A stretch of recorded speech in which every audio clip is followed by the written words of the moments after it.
네,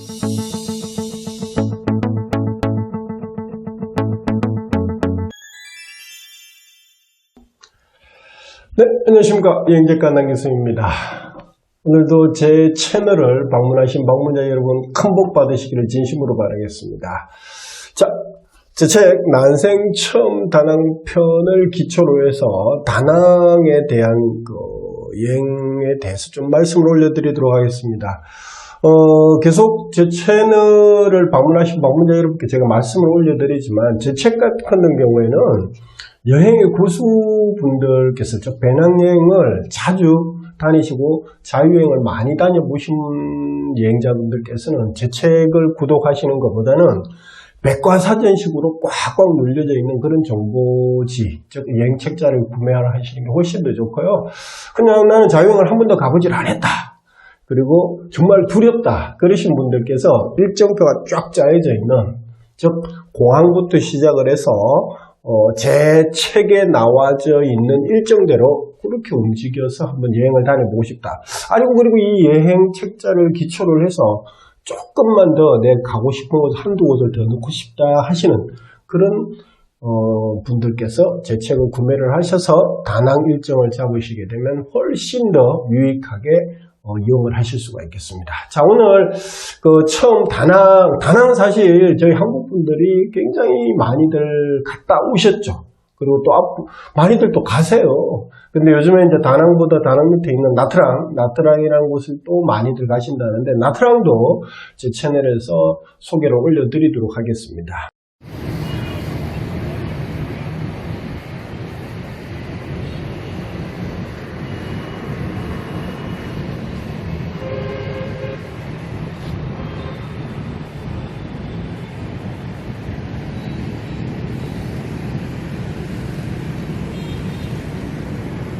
먼저 오늘 가시는 다낭은 중부, 즉 베트남의 지도가 위에 하노이부터 시작을 해서 호치민까지 쭉 길게 연결이 되어져 있죠. 마치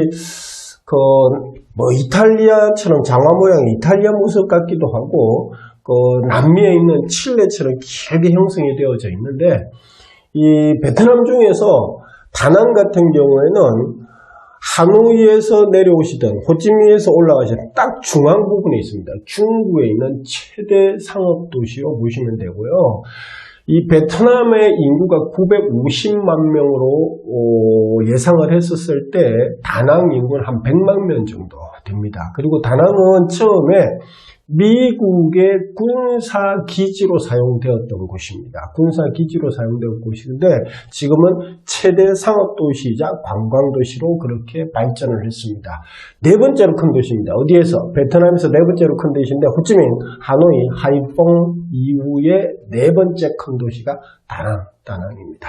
자, 다낭은 1년 연중 열대몬순 기후예요. 그래서 1월부터 7월까지는 비가 자주 오지 않는 건기이고, 8월부터 12월까지는 1시간 내지 2시간, 하루에 꼭 1시간 내지 2시간씩 스콜 형식으로 비가 오는 우기 기간으로 그렇게 보시면 되는데, 사실 다낭을 여행을 언제 하시면 제일 좋으냐 하시면 2월부터 6월 정도까지가, 즉 건기 기간 동안에 여행을 하시는 게 제일 최적화된 여행 날짜다 그렇게 생각하시면 되고요. 그러면 다낭 같은 경우에는 시차가 저희 한국보다 2시간이 늦습니다. 즉 한국이 10시면 다낭 같은 경우에는 8시 정도 된다 그렇게 보시면 되고요. 자, 다낭을 가시면 이게 제일 중요한 게 돈이에요. 돈. 베트남은 통화가 뭡니까? 동입니다. 동.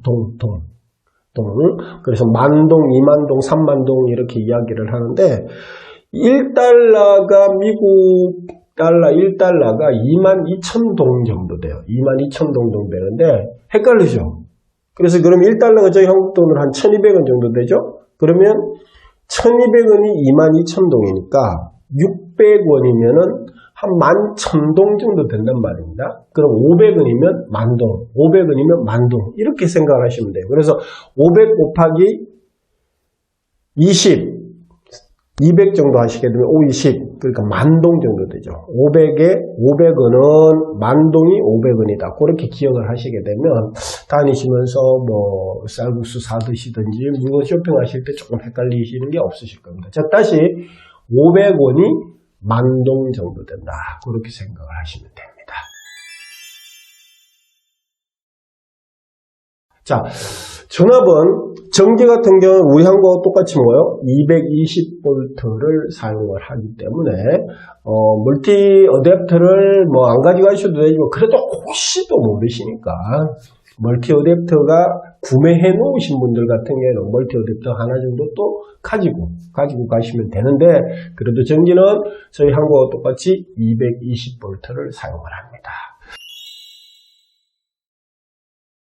자, 더운 지방에 가시면 제일 조심해야 되는 게 뭐죠? 네, 식수, 물입니다. 사실 저희들 체질에는 얼음물도 그렇고요. 그래서 다니시면서 보시면 그 식수 중에 수돗물은 특히 베트남 같은 경우는 석회 물이기 때문에 드시면 안 되고 생수를 꼭 드셔야 되고요. 그리고 나는 이 위장이 장 쪽이 다른 분들보다 좀 약하다 하시는 분들께서는 다니시면서 뭐 생과일 주스를 드시고 그러실 때 얼음을 안 넣어서 드시는 게 훨씬 더 좋습니다. 그래서 식수 말씀, 치안은 다낭 같은 경우는 좀 안전하죠. 안전하지만 그래도 여행지에서는 항상 주의하셔야 되는 거는 뭐죠? 소매치기라든지 그런 것들은 항상 주의하셔야 됩니다. 자, 다낭국제공항에 도착을 하셨네요. 다낭국제공항에서 다운타운 아니면 호텔 지역까지 이동을 하시는데 보통 한 15분에서 한 20분 정도 시간이 소요되는데 택시가 제일 낫습니다. 택시를 타고 가시는 게 제일 좋은데 택시는 한 10만 동에서 15만 동 그러면 우리나라 돈으로 하시게 되면 5,000원에서 한 8,000원 정도 됩니다. 그리고 유심칩 대부분 뭐 카카오톡, 페이스북, 보이스톡 이렇게 마음대로 사용해서 유심칩을 많이 구매를 하시는데 유심칩 같은 경우는 다낭 국제공항에 도착을 하시게 되면 유심칩 파는 곳이 많이 뭐 슈퍼에 가셔도 되고요. 앞에 바로 매대에 가서 보시게 되면 유심칩 파는 곳이 많습니다. 그래서 유심칩 그리고 다낭 국제공항에 도착해서 가시고 근데 다낭 국제공항에 도착을 하시게 되면 택시를 타실 때 베트남에서 특히 택시를 타실 때 좀 주의하셔야 되는 게 딱 색깔이 있어요. 흰색, 녹색, 노란색 그 세 가지 색깔이 적혀져 있는 색깔이 있는 택시를 타셔야 됩니다. 근데 이게 흰색은 비나선, 노란색은 띠엔사, 초록색은 마일린 그렇게 택시 회사의 문구가 적혀져 있어요. 그래서 그 문구가 적혀져 있는 택시를 타셔야 되고요. 다낭 시내에서도 마찬가지입니다. 다낭 시내에서도 택시를 혹시 타실 일이 계시게 되면 이 세 가지 색깔 이외의 택시를 타시게 되면 바가지를 좀 많이 써요. 바가지를 많이 쓰십니다. 그래서 흰색 비나선, 노란색 티엔사, 초록색 마일리 이 세 가지 택시를 타시는 게 훨씬 더 좋다. 자, 오늘은 다낭의 전반적인 그리고 뭐 시차, 복장, 그리고 통화, 전압, 복장은 당연히 더운 지방이니까 반바지 반팔 차림을 하셔야 되겠죠. 그래서 기후 지역까지 그래서 전반적인 사항은 조금 개괄적으로 말씀을 올려드렸고 내일부터 제가 또 다음 편부터 다낭에 대한 기초적인 호텔이라든지 그런 것들 좀 말씀을 드리고 본격적으로 다낭 관광 일정에 대해서 또 말씀을 드리겠습니다. 자, 오늘도 다낭편에서 유익한 정보를 여러분들께서 얻어가시기를 진심으로 바라겠습니다. 감사합니다.